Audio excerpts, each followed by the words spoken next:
The drop system is one of the most talked about mechanics ever introduced in a Kingdom Hearts game. Kingdom Hearts 3D coming out not too long after Birth by Sleep, which at the time was loved by many fans for its multiple playable characters and stories. Birth by Sleep went the route of telling 3 stories about 3 separate characters. When you beat one character's story, you moved on to the next one. Fans enjoyed this as this was something pretty different for a lot of Kingdom Hearts fans. While Kingdom Hearts Kingdom Memories did this with Reverse Rebirth and Riku, Birth by Sleep went the extra mile and added a 3rd character to the mix. Dream Drop Distance would be our 2nd game in the franchise, split between Sora and Riku, though the developers wanted to try something different this time around. Instead of a game with short stories like Birth by Sleep that were separate during a lot of points, they wanted something that felt connected throughout, thinking of the plot as one string from the beginning, quoting an interview from the series director. At first they debated whether or not to let players switch between the 2 characters themselves,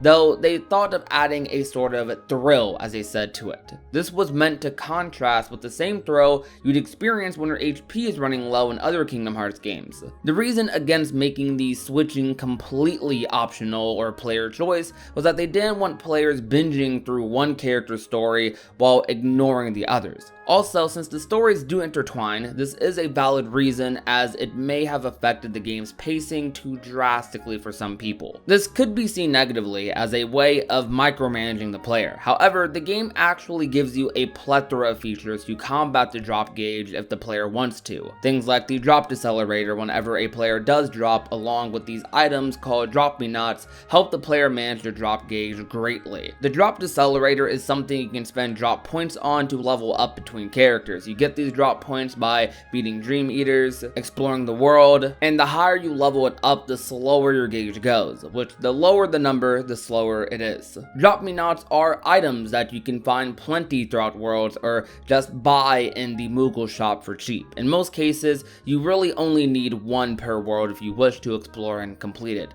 though if you need to use more, they are really cheap again, and you can just swap them in and out of your deck when you need to use one. One significant change to the drop system in the re-releases of the game following 2.8 is that the drop gauge goes slower initially upon switching characters. At first, the meter would start to go down at 10 minutes, which has been changed to 20 minutes in the re-release. This, on top of drop decelerators and drop me nots, lets you play the game a lot easier with less of that thrill the developers really wanted. Something I learned about the drop system very recently, because I never paid attention to this growing up, is that if you press the drop button over the world you're on, you can see its forecast. Looking at this actually has a couple of other benefits to the gameplay as well, but one to note related to the drop system is that some worlds with different forecasts, such as risky winds, can lead to increased drop speeds. I just found that really interesting. Also, negative status effects you get hit by also have an effect on your drop gauge. The biggest annoyance to many with the drop system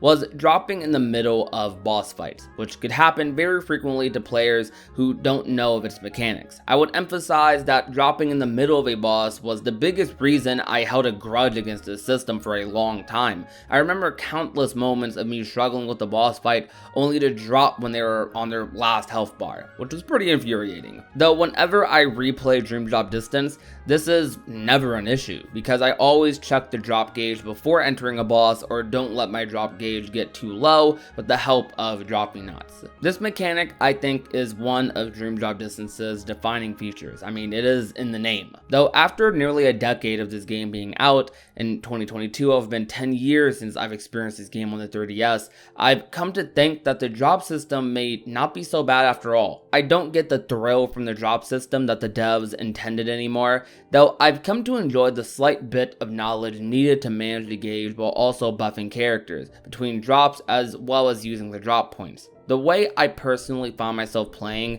is after every world I drop and then do that world with the other character. It's a nice little system and it feels like the story is moving quite nicely.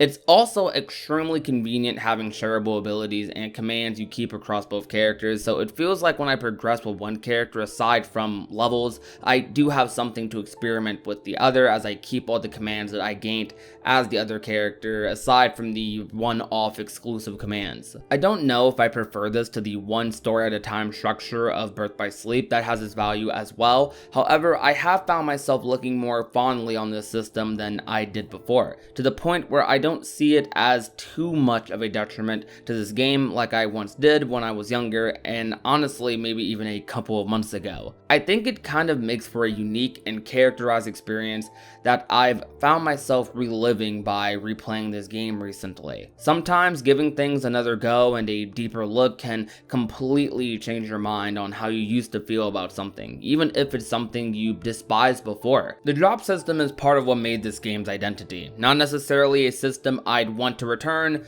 though a simple concept for making switching between characters and stories more interactive and engaging for the player, rather than just doing stories in a straight line, and something they had to be conscious of while progressing in their own playthroughs, is one that I think I can appreciate.